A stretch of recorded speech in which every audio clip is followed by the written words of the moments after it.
So hello guys, welcome back. अब discuss करने जा रहे हैं एक और इम्पॉर्टेंट प्रॉब्लम।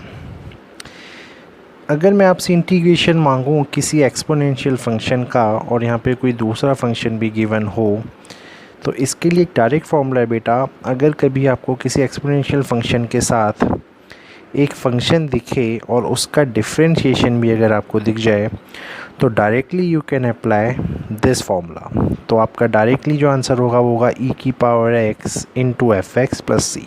ठीक है, तो इसी लॉजिक को हम यहाँ यूज़ करके इसको सॉल्व करना चाहेंगे। नाउ 1 प्लस कॉस एक्स की जगह मैं लिखूँगा 2 कॉस स्क्वायर एक्स बाई 2। ये फॉर्मूला हमें पता है।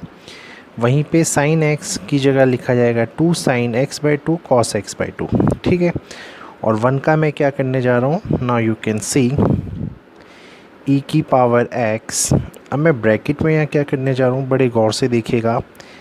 इस 1 को अगर मैं sine square X by 2 plus cos square X by 2 लिख दूँ तो चलेगा यार, इसका मतलब भी 1 होता है। इस साइन एक्स की जगह आपने इस पर्टिकुलर फॉर्मूले को यूज़ करके लिखा है 2 sine x by 2 cos x by 2, और डिनोमिनेटर में पूरा आपका क्या आ गया 2 कॉस स्क्वायर एक्स बाई 2। यहाँ तक तो कोई ट्रबल नहीं होगा।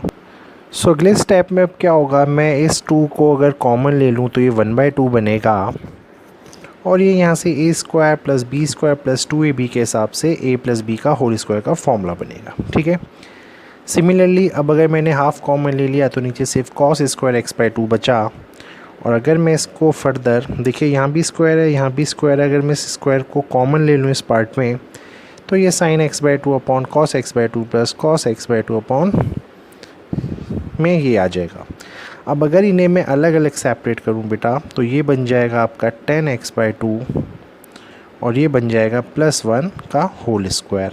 ठीक है, ये यहाँ पे एज इट इज़ ऐसे ही लिखा जाएगा dx। ठीक है, अब अगर मैं यहाँ पे फॉर्मूला ओपन कर दूँ तो यहाँ से ये i की वैल्यू क्या आ जाएगी, इट्स 1/2 e की पावर x।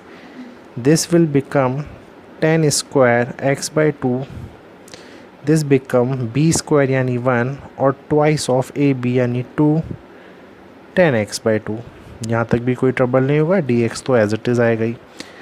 अब ये जो चीज़ यहाँ पे लिखी है, you guess no this is nothing but e की पावर x। इस हाफ को मैं बाहर ही रख रहा हूँ अभी, है ना। ये बन जाएगा आपका सेक स्क्वायर एक्स बाई 2 और ये बनेगा 2 10x बाई 2। यहाँ तक कोई दिक्कत? ठीक है, अब एक चीज़ बहुत इंटरेस्टिंग है, अब अगर आप गौर से अगर आप देखें, अगर आप 2 10x बाई 2 को गौर से देख पा रहे हैं, और अगर मैं इसका डिफ्रेंशिएशन करता हूँ इस पर्टिकुलर चीज़ का, तो ये हो जाएगा 2 into sec square X by 2, और x बाई 2 को जब आप फर्दर करेंगे तो ये बनेगा 1/2। यहाँ तक भी कोई ट्रबल नहीं होगा। ठीक है, अब इसको 1/2 करने से यहाँ पे क्या बेनिफिट होगा आपका, कि ये पूरा का पूरा वैल्यू कैंसिल हो जाएगा यहाँ पे, है ना। तो 1/2 इधर बनेगा और ये 2 से 2 कैंसिल होके सेक स्क्वायर एक्स बाई 2 बनेगा। तो यहाँ से क्लियरली अगर मैं कंपैरिजन करूँ तो ये 1/2, ये वाला 1/2 ई की power x F x plus F dash x एक फंक्शन बन सकता है। ये बन सकता है व्हेन,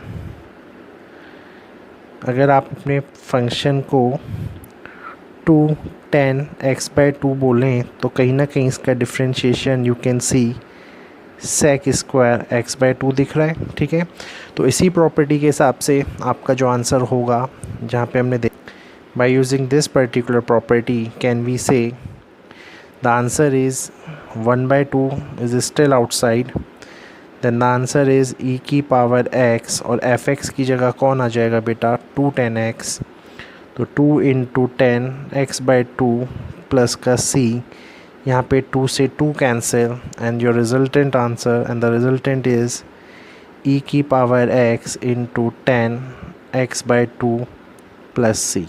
ठीक है, आई होप ये क्वेश्चन भी आपको क्लियर हो गया होगा। ठीक है, थैंक यू।